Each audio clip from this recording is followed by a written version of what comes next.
Hello everyone, I am Shivam Chaturvedi. और इस वाले वीडियो में हम लोग स्टार्ट करने वाले हैं अपना तीसरा टॉपिक बेसिक्स ऑफ ट्रायंगल का, जिसका नाम है साइड परपेंडिकुलर बाइसेक्टर। इसके पहले हम लोगों ने पढ़ा है एंगल बाइसेक्टर के बारे में और कुछ बेसिक्स ऑफ ट्रायंगल के बारे में। आज हम लोग पढ़ेंगे साइड परपेंडिकुलर बाइसेक्टर के बारे में। तो पढ़ेंगे ऐसे कि देखिए, ये है एक ट्रायंगल, ठीक, ए बी और सी। इसके सामने वाली साइड ए, इसके सामने वाली बी और इसके सामने वाली सी।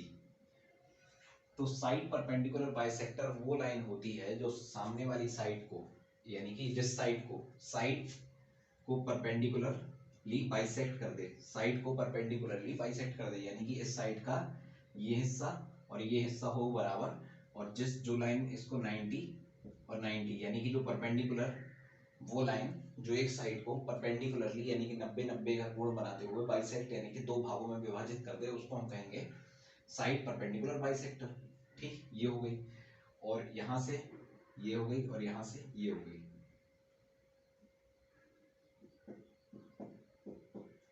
तो ये हमारी, ये लिख देते हैं हम एस। अब एस क्यों लिखा?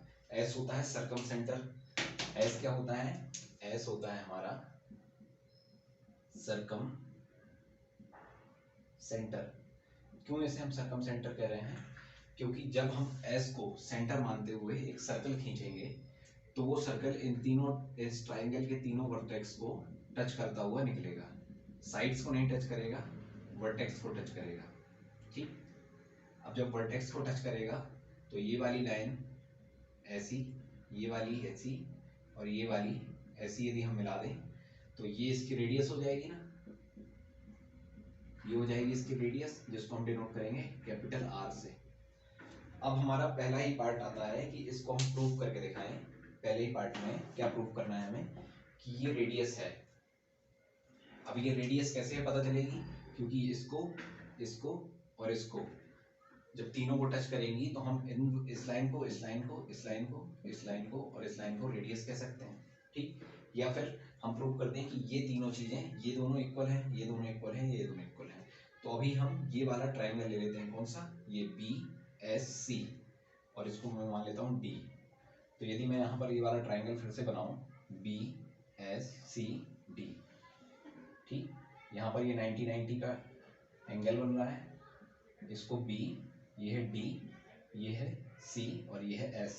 ठीक, अब दो ट्रायंगल लेंगे हम लोग और हम यदि ये प्रूव कर दें कि बी एस और सी एस बराबर बराबर है यदि, तो हमें पता चल जाएगा कि ये जो है ये रेडियस है इसकी। ठीक, और ये दोनों आपस में इक्वल हैं। तो कैसे प्रूफ होगा? तो चूंकि देखिए, ये वाली साइड्स को जब कोई लाइन दो भागों में विभाजित कर रही है यानी कि टू इक्वल पार्ट्स में बाइसेक्ट कर रही है, तो ये जो डी है, डी इनका मिड पॉइंट होगा, और जब डी मिड पॉइंट होगा तो इस साइड और ये साइड दोनों बराबर बराबर होंगी। अब हम दो ट्रायंगल की बात कर रहे हैं, किसकी किसकी? ट्रायंगल बी डी एस और ट्रायंगल सी डी एस। ठीक है, तो इसमें पहली side B D equals to होगा सी डी, ठीक, और दूसरा हमारा angle B D S equals to होगा हमारा एंगल सी डी एस। क्यों? क्योंकि दोनों 90 डिग्री हैं। परसेंटेज लिख दिया यहाँ पर, दोनों 90 डिग्री हैं। ठीक, पहली बात, दूसरी बात और तीसरी बात, ये वाली जो यानी कि D S equals to D S दोनों में कॉमन साइड है। इसको मैं कॉमन लिख देता हूँ, यहाँ पर मैं लिख देता हूँ मिड पॉइंट, चूंकि मिड पॉइंट कौन सा है हमारा? D, D is mid point. ठीक, तो हमारी एक साइड, दूसरी साइड और उन साइड्स से इंक्लूडेड एंगल यानी कि ये साइड और इनके बीच में बना हुआ एंगल 90-90 ये हो गया इक्वल। तो हमारा ये जो दोनों ट्रायंगल हैं ये हो गए कॉन्ग्रुएंट। अभी हम आगे पढ़ेंगे कॉन्ग्रुएंसी। तो ये कॉन्ग्रुएंट हो गए कैसे? एस साइड एंगल साइड से, एस एस कॉन्ग्रुएंसी से। ठीक, जब ये ऐसे एस से कॉन्ग्रुएंसी से कॉन्ग्रुएंट हो गए तो अब इसमें बचे हुए सारे एंगल्स और सारी साइड्स इक्वल हो जाएंगी। तो जब बचे हुए सारे एंगल्स और सारी साइड्स इक्वल होंगी तो ये वाली साइड यानी कि बी एस इक्वल्स टू हो जाएगी सी एस के। ठीक। तो हमारा ये इससे ये प्रूफ हो जाता है कि ये और ये ऐसे ही हम इसके लिए भी प्रूफ कर लेंगे और इसके लिए भी। तो हमारा बी एस सी एस और ए एस हैं इक्वल, जो कि हैं हमारी रेडियस। ठीक, पहली चीज हो गई प्रूफ। अब दूसरा चीज में हम चलते हैं। दूसरी चीज में ये प्रूव करनी है कि आपने मान लिया कि ये साइड परपेंडिकुलर बाइसेक्टर एक जगह एस में आके, जिसको हम सर्कम सेंटर कह रहे हैं, वहां आके ही क्यों इंटरसेक्ट कर रहे हैं। तो यदि हम ये प्रूव करते हैं कि तीनों एक ही जगह इंटरसेक्ट करते हैं, तो हमारी बात में थोड़ी सा वेट लगने लगेगा। तो देखते हैं इसको प्रूव करके।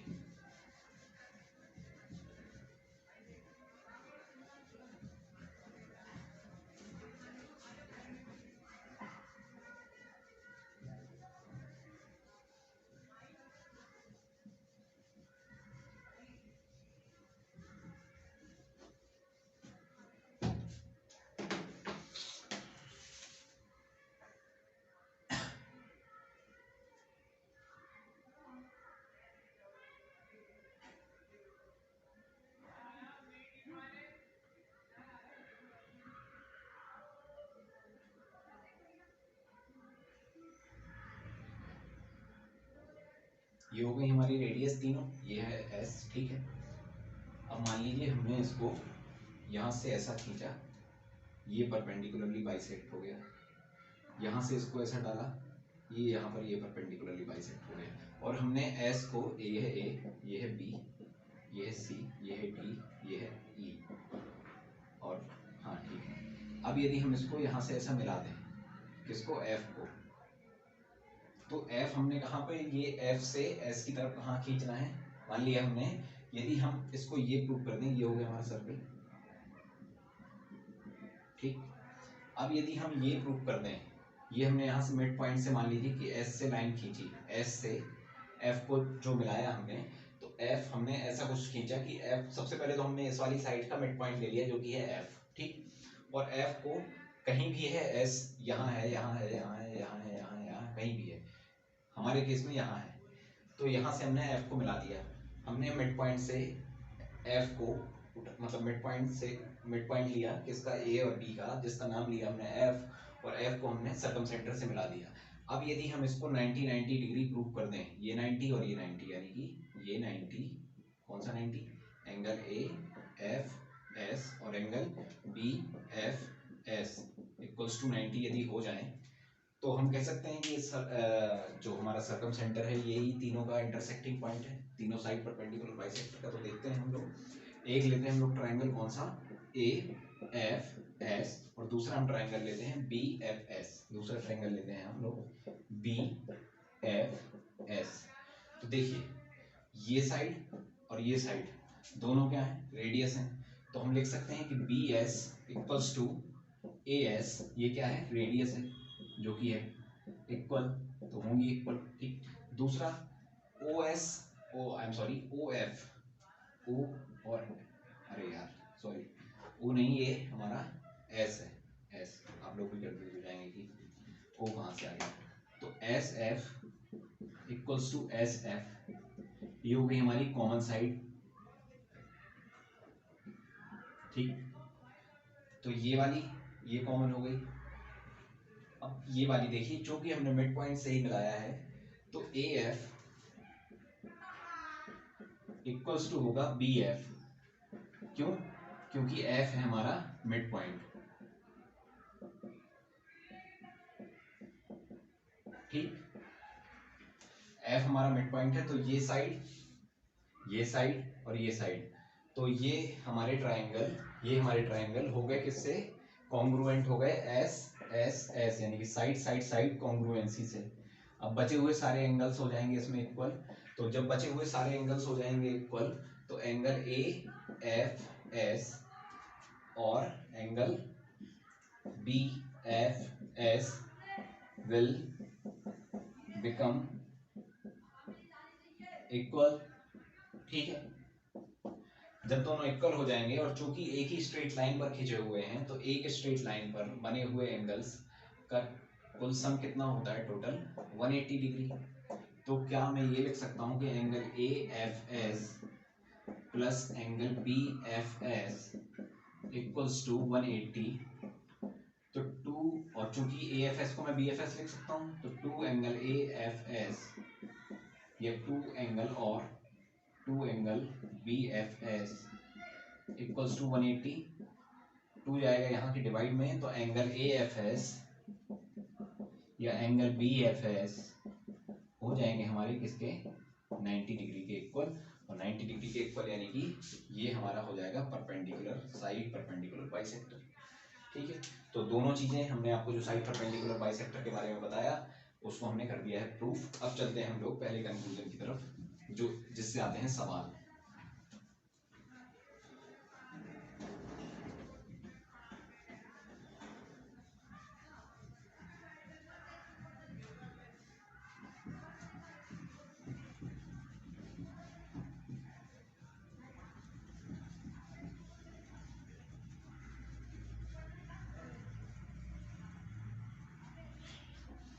तो देखिए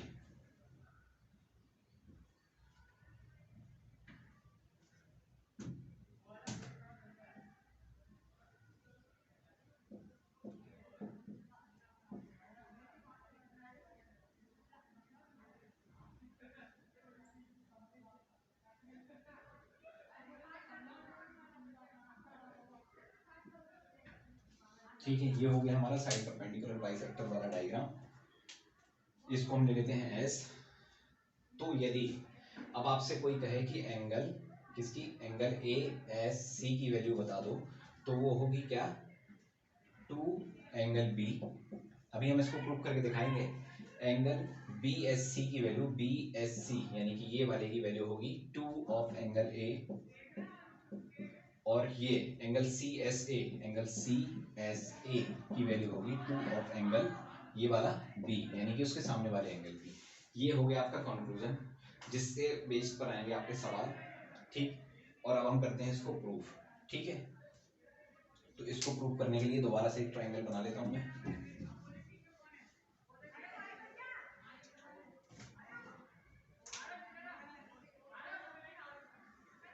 ए बी सी,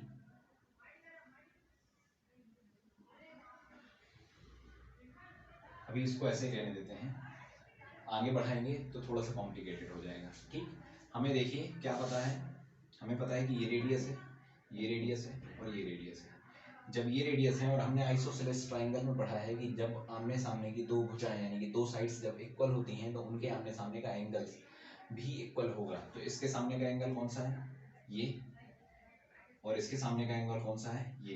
तो मैं इसको मान लेता हूँ x, इसको भी मान लेता हूँ x। ठीक, इसके सामने का एंगल ये वाली साइड और ये वाली साइड, ये नहीं कि दोनों के एंगल्स भी इक्वल होंगे, तो इसको मान लेता हूँ मैं y और इसको मान लेता हूँ y। ठीक, तो ये हो गया एक्स वाई, ये यहाँ का y और यहाँ का x। अब चूंकि हमने पढ़ा है कि जो एक्सटर्नल एंगल होता है वो सम ऑफ इंटीरियर एंगल्स के इक्वल होता है, इंटीरियर अपोजिट एंगल्स। ठीक है, तो यदि मैं इस लाइन को सीधा ऐसा बढ़ाता हूँ यहाँ पर, ठीक, तो ये वाली लाइन यदि हमने यहाँ पर बढ़ाई, इमेजिनरी लाइन है, अब ये इमेजिनरी नहीं मैं कहता हूँ, अब खींच लीजिए, ड्रॉ कर लीजिए। ठीक है, जब ड्रॉ किया हमने तो ये वाला हो गया हमारा एक्सटर्नल एंगल, कौन सा, ये। यदि मैं इसको यहाँ पर एस लिख दूं और इसको डी लिख दूं, तो एंगल बी एस डी हो गया किसके अपोजिट इंटीरियर का, एक्स और वाई, एक्स और Y, I am sorry Y और वाई। तो ये हो गया हमारा 2y, और इस साइड ये हमारे x और y, x, अरे यार x और x के अपोजिट इंटीरियर एंगल्स कौन से हो गए, एक्स एक्स, इसका एक्सटीरियर अपोजिट कौन सा है, ये वाला, तो 2x।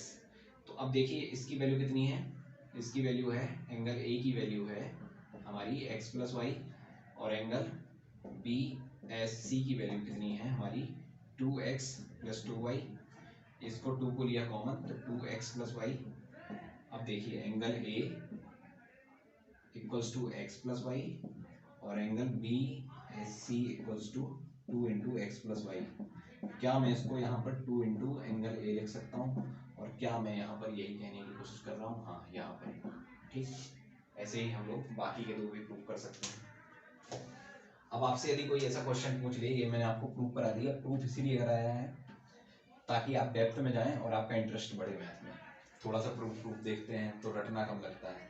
ठीक, आपसे मान लीजिए ऐसा पूछ लिया गया कि ये है हमारा 30 डिग्री एंगल और बता दो ये वाला एंगल कितना है, तो सीधा सीधा हम लोग बता देंगे 60 डिग्री है। ठीक, सिंपल क्वेश्चंस आएंगे इसके जो 1 सेकंड में बन जाते हैं, बन जाना चाहिए अब आपको, यदि ऐसा आ रहा है। बाकी तो फिर ज्योमेट्री बहुत बड़ी है, हमेशा सीखते जाइए।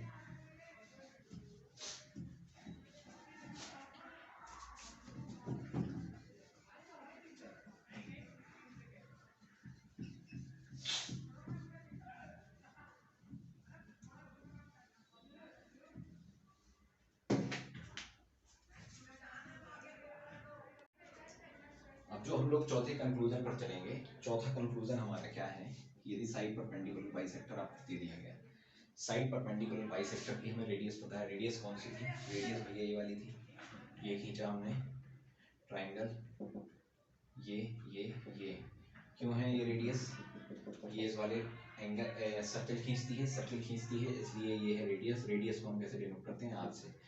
तो अब आपसे यदि कोई कह दे कि आर यानी कि बड़ा वाला आर यानी कि कैपिटल आर यानी कि सर्कम सर्कल की रेडियस इक्वल्स टू है किसके? A B C upon 4 into area of triangle. ऐसे अब आपसे क्वेश्चन पूछे जाएंगे, आपको रेडियस दे दी जाएगी या तीनों साइड्स दे दी जाएंगी, तीनों साइड्स दे दी जाएंगी आपको, और फिर उससे आपको निकालना पड़ेगा, या एरिया दे दिया जाएगा, मतलब इसमें से कुछ दे दिया जाएगा, रेडियस निकालने को बताया जाएगा। देखते हैं हम, ये तो हो गया हमारा एक लाइन का फैक्ट जो हम आपको याद करा सकते हैं और इस पे बेस्ड कुछ क्वेश्चन लगा दें। लेकिन उसके पहले हम लोग जब थ्योरी पढ़ ही रहे हैं तो क्यों ना थ्योरी को डेप्थ में लेकर जाएं। तो जब हम थ्योरी को डेप्थ में लेकर जाएंगे तो हम पहुंचेंगे कुछ नए फॉर्मूलाज पर। तो देखिए, हमें पता है कि राइट एंगल ट्राइंगल है एक, ठीक, ये है हमारा राइट एंगल ट्राइंगल, ये है हमारा हाइपोटेनियस, ये है हमारा परपेंडिकुलर और ये है हमारा बेस। ठीक, यहाँ पर है 90 डिग्री का एंगल। हमें अभी तक rectangle I am sorry triangle के एरिया का फॉर्मूला क्या पता है कि half into base into height, जिसमें हम एक ले लेते हैं perpendicular in place of height और बेस की जगह बेस ले लेते हैं। ठीक, जबकि सच्चाई ये होता है कि इसके साथ में यहाँ पर साइन एंगल इन दोनों के बीच का होता है, यानी कि परपेंडिकुलर और बेस के बीच का एंगल, यानी कि यहाँ क्या है 90 डिग्री। तो जो साइड हम लेते हैं हाइट और बेस, कोई भी ट्राइंगल में हाइट और बेस जब हम लेते हैं तो उसके बीच का साइन एंगल भी लेते हैं। जब साइन एंगल हम लेते हैं तो साइन 90 की वैल्यू ही 1 होती है, इस कारण से हमें केवल इतना फॉर्मूला पता लगता है।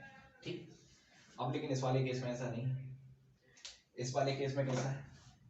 इस वाले केस में ऐसा है कि ये है हमारा ए, ये है हमारा बी और ये है हमारा सी। इसके सामने वाली साइड है ए, इसके सामने वाली है बी और इसके सामने वाली है सी। अब हम यहाँ से निकालना चाहेंगे एंगल अपना। ठीक, साइन ए तो half into B into C into sine of angle A, क्योंकि बी और सी के बीच में एंगल कौन सा है? ए, साइन ए। ठीक, ये होगा हमारा किसका फॉर्मूला? ट्राइंगल के एरिया का। ठीक, अब चूंकि एक और फॉर्मूला है जो अभी हम इसके बाद आपको प्रूव कराने वाले हैं, वो फॉर्मूला है A upon sine A equals to B upon sine B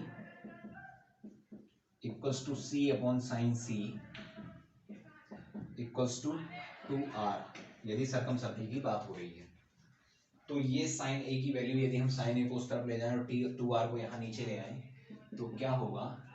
यदि हम a अपॉन साइन ए को बराबर में करें 2r के, तो साइन ए को यदि हम उस तरफ ले जाएं तो होगा a/2r, और इस a/2r को यहाँ रखेंगे तो bc/2 इंटू a/2r। तो यहाँ पर क्या हो जाएगा हमारा abc/4r, और जब आगे बढ़ेगा चूंकि ये यहाँ पर ट्राइंगल का एरिया है तो r जाएगा इस तरफ और abc/4 इंटू ट्राइंगल का एरिया, यही हम आपको प्रूफ करने की कोशिश कर रहे थे। ठीक, तो ये हो गया हमारा प्रूफ। अब इस वाले फॉर्मूले पर बात हो जाए, बच्चे काफी हल्ला कर रहे हैं नीचे।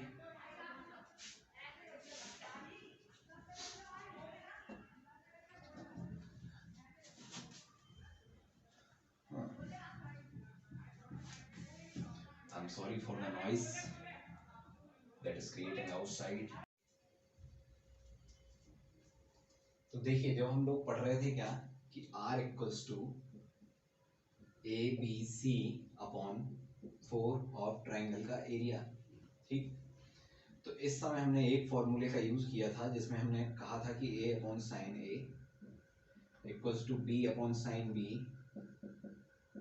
Equals to C upon sine C, ठीक। इसके बराबर में हमने 2R रखा था और फिर हमने साइन को उस तरफ ले गए थे और 2R को इस तरफ ले आए थे, तो A बाई 2R हो गया था और हमारा फिर ये वाला फॉर्मूला प्रूफ हो गया था, ठीक। अब हम चलते हैं ये फॉर्मूला कैसे आया उस दिशा में।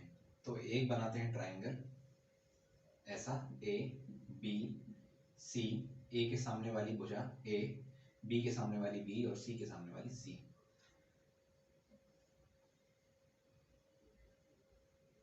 ये हो गई हमारी सर्कम सर्कल की रेडियस, यानी कि कैपिटल R, ठीक, कैपिटल R और कैपिटल R, ठीक है। अब हम इसमें एक खींच देते हैं साइड परपेंडिकुलर बाइसेक्टर, यानी कि इसको ऐसा बढ़ा देते हैं, सीधी सी बात। तो ये हो जाएगा हमारा, चूंकि मिड पॉइंट्स में डिवाइड किया, ये हो गया S, ये हो गया S, ये हो गया D, ठीक। चूंकि मिड पॉइंट में डिवाइड किया तो ये दोनों साइड्स इक्वल हो गई। और अब इन दोनों ट्राइंगल में देखो हमने क्या निकाला था कि ये वाला जो एंगल होगा, ये वाला जो एंगल होगा, ये होगा 2 ऑफ एंगल A के इक्वल। तो ये ट्राइंगल और ये ट्राइंगल की, चूंकि यदि मैं बात करूं इस ट्राइंगल की और इस ट्राइंगल की, तो उसकी ये वाली साइड इक्वल है, ये वाली कॉमन होने के कारण इक्वल है और ये वाली रेडियस होने के कारण इक्वल है। What I mean to say is SC equals to BS because they are radius, ठीक है। SD is common and the third one BD equals to CD. Why? Because D is midpoint, ठीक। अब इस कारण से क्या होगा भैया कि हमारा जो ट्राइंगल है BDS और CDS हो जाएगा साइड से कॉन्ग्रुएंट। अभी कॉन्ग्रुएंसी हम पढ़ेंगे बाद में। कॉन्ग्रुएंट जब ये हो जाएगा तो इसके सारे एंगल्स इक्वल हो जाएंगे। तो ये वाला एंगल चूंकि हमें पता है कि 2 ऑफ एंगल A है, ठीक। यदि ये एंगल A है तो ये 2 ऑफ एंगल A है, ठीक। जब ये 2 ऑफ एंगल A है तो ये और ये चूंकि इक्वल हैं, तो क्या हम इसको अकेले को, अब हम इस वाले एंगल को डायरेक्ट लिख रहे हैं यहाँ पर, इसको बड़ा कर रहे हैं यहाँ पर, इसको मैं जूम इन कर रहा हूँ। तो DSC और इसके सामने वाला ये एंगल हो जाएगा एंगल A। क्यों? क्योंकि ये एंगल और ये एंगल इक्वल है और दोनों जब इक्वल हैं, दोनों 2 ऑफ एंगल A हैं, तो दोनों इक्वल हैं तो मैं बटे 2 कर दूंगा तो एंगल A आ जाएगा ना भाई, ये, ठीक। अब ये और ये है 90 डिग्री। हमें साइन की वैल्यू क्या पता है? साइन की वैल्यू हमें पता है क्या होती है।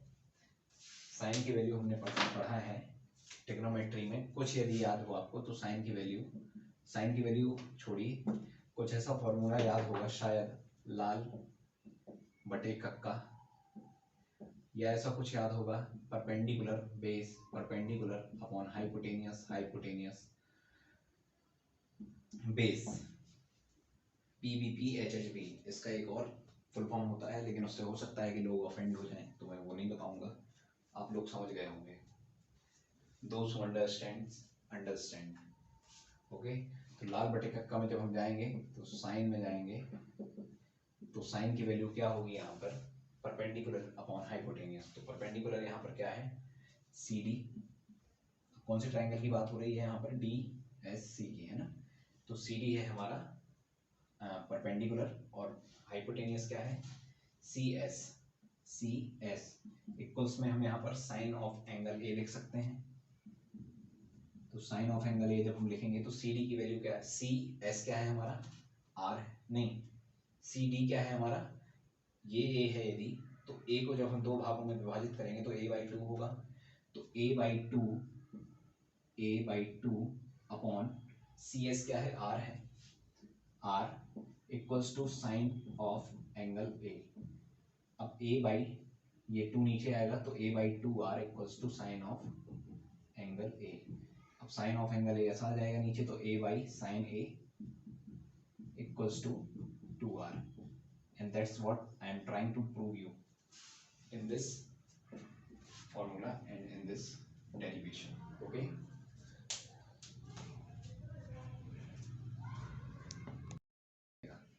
ठीक, अभी आपको वो ABCY 4 ऑफ ट्राइंगल का एरिया याद रखना है, किसके इक्वल, बड़ी वाली R यानी कि सर्कम सर्कल की रेडियस के बराबर।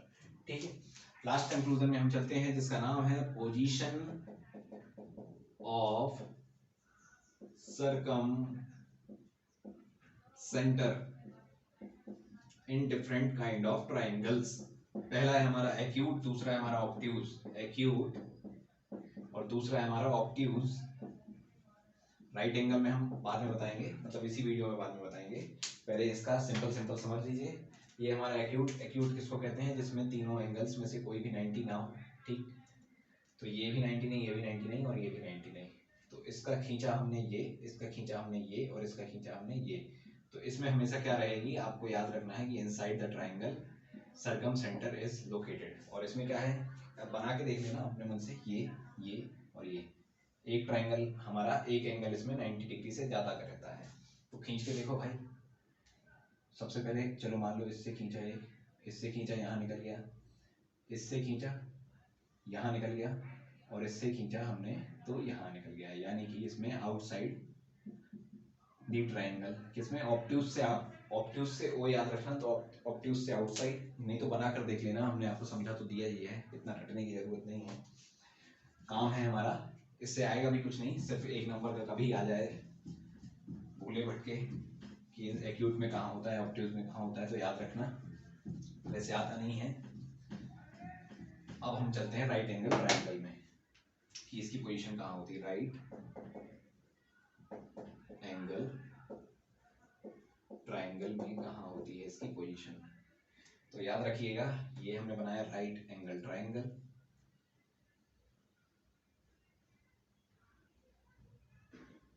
इसमें होती है भैया हमारी हाइपोटेनियस के मिड पॉइंट पर। ठीक, हाइपोटेनियस के मिड पॉइंट पर ये 90 डिग्री, ठीक है, और ये हमने खींचा सर्कम सर्कल, तो तीनों को छूते हुए निकलेगा।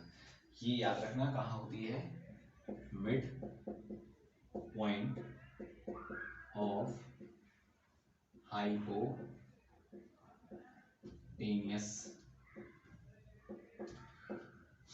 इसके पीछे के दो कारण हैं, वो भी सुन लीजिए। पहली बात तो ये है कि एक वृत्त, एक सर्कल में डायमीटर या व्यास के द्वारा बनाया हुआ angle, the angle formed by the diameter in a circle always equals to 90 degree.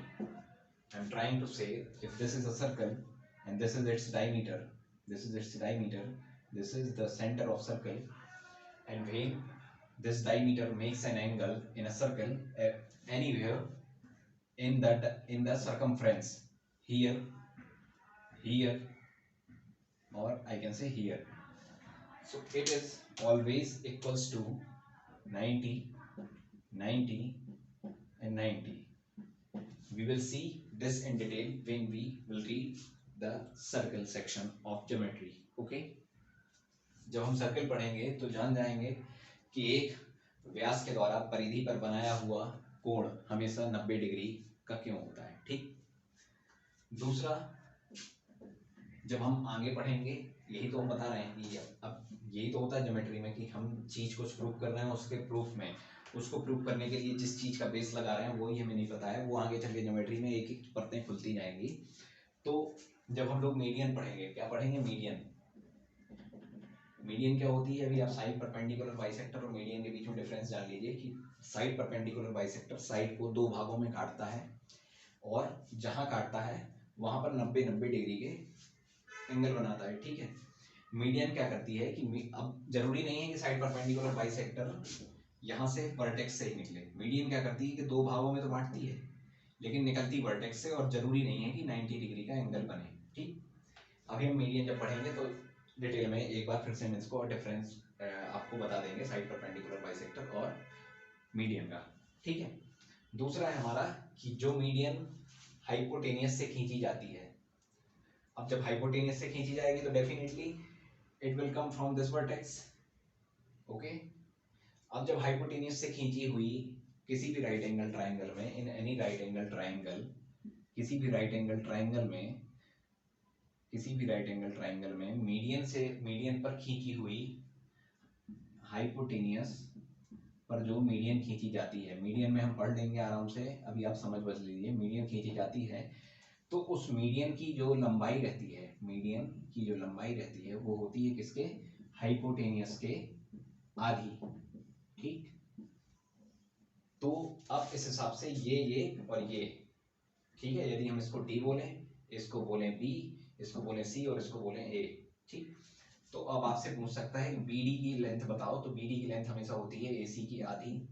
अब आपसे कोई पूछ सकता है, ठीक है, ये याद रखना, ये सबसे ज्यादा इंपॉर्टेंट कंक्लूजन था इस वाले सेक्शन से जो सवाल आते हैं उसका। एक तो वो एंगल वाला बताया हमने आपको, और दूसरा अब ये वाला। इसका एक क्वेश्चन और लगा के देख लो और फिर इस वीडियो को करते हैं हम लोग खत्म। सिंपल सा क्वेश्चन है, अब हमने आपको प्रूव करा कर दे दिया है, तो शायद आपसे बन जाना चाहिए। ये है हमारा एक ट्रायंगल, ये है 3, ये है 4, ये है 90 डिग्री, ये है बी, ये है डी, ये है ए, ये है सी, ये है B. Calculate the BD. Answer आपका आ जाना चाहिए इसमें 2 या 3 सेकंड में। पॉज कीजिए और कोशिश कीजिए लगाने की। और पॉज अब आप जब खोलेंगे तो हम आपको यही मिलेंगे। तो देखिए ये है राइट एंगल ट्रायंगल, तो इसमें लगेगी पाइथागोरस थ्योरम। ये है हमारा परपेंडिकुलर, ये है हमारा बेस, तो P square plus B square बराबर हाइपोटेनियस का स्क्वायर, तो 3 का स्क्वायर प्लस 4 का स्क्वायर बराबर हाइपोटेनियस का स्क्वायर बराबर 9 प्लस 16 बराबर हाइपोटेनियस का स्क्वायर। समझ तो गए होंगे अब आप लोग, बट लेकिन इतना लंबा चला रहा हूँ इसको। यहाँ पर 25 हाइपोटेनियस का स्क्वायर। अब हाइपोटेनियस 25 किसका रूट होता है, हाइपोटेनियस इक्वल्स टू 5। अब देखिए आप रूट तो याद कर लीजिए भैया। तो ये इसकी पूरी की वैल्यू है 5, तो इसकी वैल्यू कितनी होगी 2.5, और यही हमारा आंसर है। ये आना चाहिए था आपका 2 सेकंड में, जब आप प्रैक्टिस करेंगे तो आने लगेगा, हो सकता है शायद आपसे 1 सेकंड में। तो प्रैक्टिस करते रहिए और हमें दीजिए आज्ञा। मिलते हैं हम आपसे अगली वीडियो में। Thank you so much.